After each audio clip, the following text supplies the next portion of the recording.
I want to thank you for being with us. Breaking news tonight, live, San Diego, California suburbs. A gorgeous 17-year-old high school girl, a cross-country star, honor student, heads out to run at a local park, then vanishes into thin air. Bombshell tonight. As we go to air, a body has just been found there near a local lake.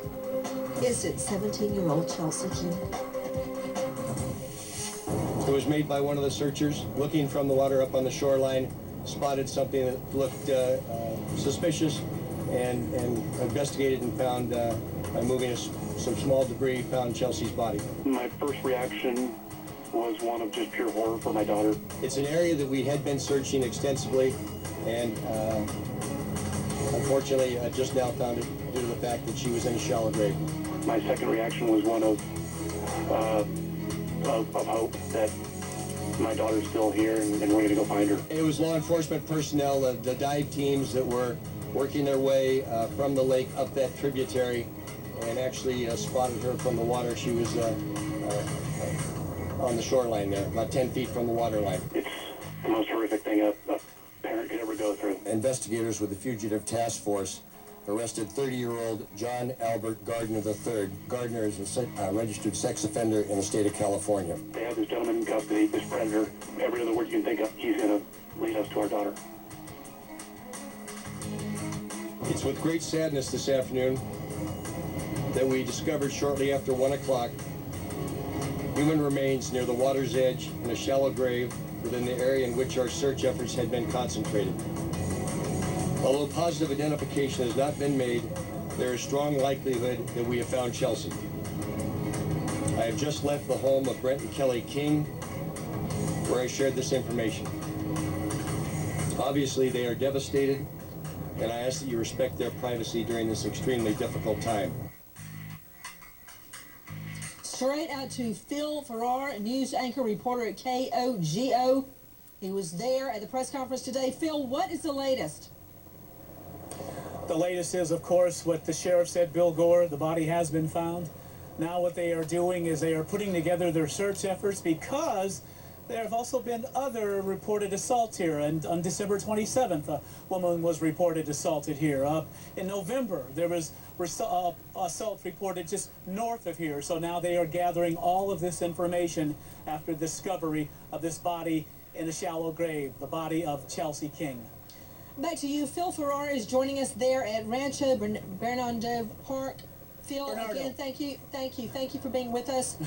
Phil, I've got a question about how this body was found. If it is, in fact, Chelsea King, the 17-year-old girl who went missing, how did they locate the body?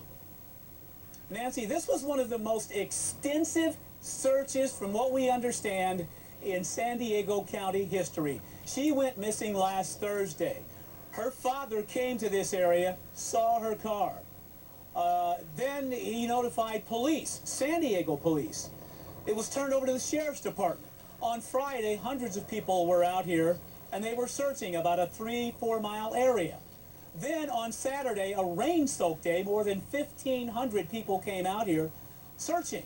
Then the searches were divided between the professionals, the authorities, and civilians who were searching inland. The professionals started to search Lake Hodges, which is just north of where we are standing. Behind us is the park. Some of the civilians were searching back there.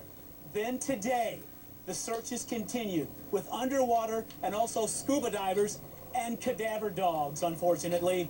What they did not find was a body in the lake, but at 1 o'clock Pacific Standard Time, what they did find, indeed, in a shallow grave off a trail about a half a mile from where Chelsea parks her car, was indeed a body. And they do believe the body of Chelsea King. So the body that has been discovered, we are waiting for a positive identification, whether this body is in fact the 17-year-old honor student, Chelsea King.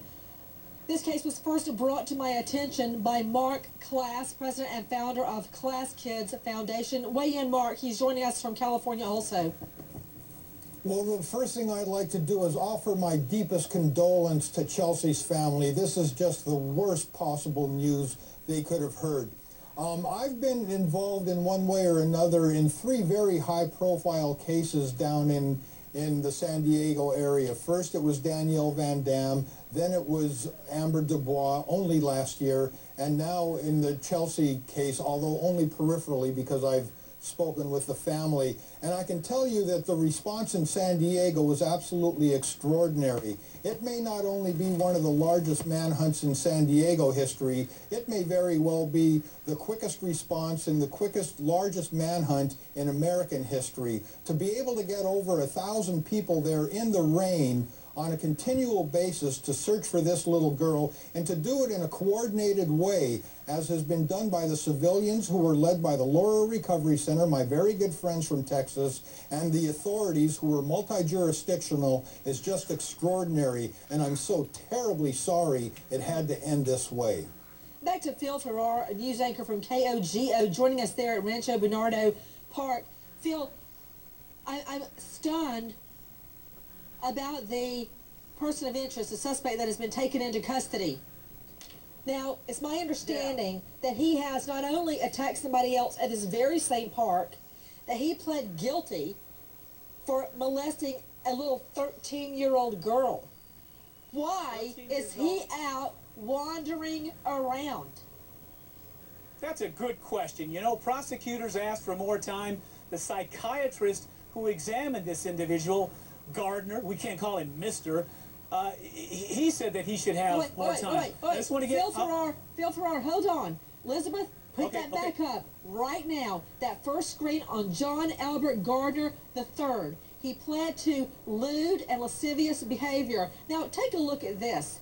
What he actually did, if you read the police report, and correct me if I'm wrong, Phil Farrar, also with me, Joseph Pena, what he did was go up to a little 13-year-old girl who's waiting to catch a school bus, offer her a ride. Instead, he takes her to his home, takes off her clothes after they're watching movies, and then molests her. She runs out, holding her pants with one shoe in her hand.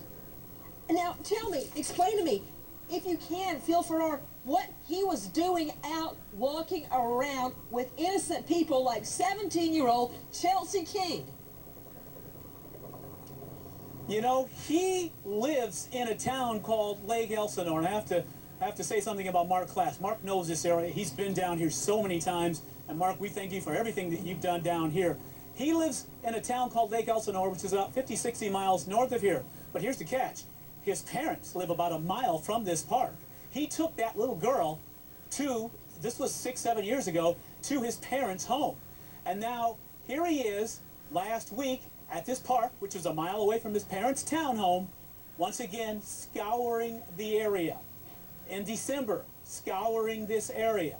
We've had reports last November scouring the area just north of here in Escondido. Mark knows that area. That's where Amber Dubois is gone missing.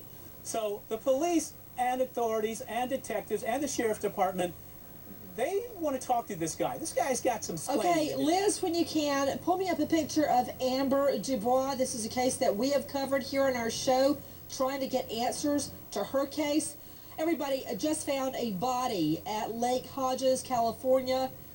They believe it is the body of 17-year-old Chelsea King. There's Amber Dubois. Her case still unsolved. Is the same guy connected? Out to Joseph Pena, reporter, San Diego News Network. What can you tell me, Joseph? Well, Nancy, the suspect is scheduled to be arraigned tomorrow afternoon at 2:30 p.m. A spokesperson for the district attorney's office here in San Diego County told me that there would not be much evidence presented tomorrow afternoon at his arraignment, so we may not know why the police are looking at him as a suspect.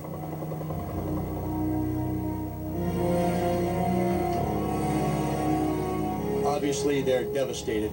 They were holding out hope, as we all were, that we would find Chelsea alive, and this was our worst fears, that we would find her as we did today.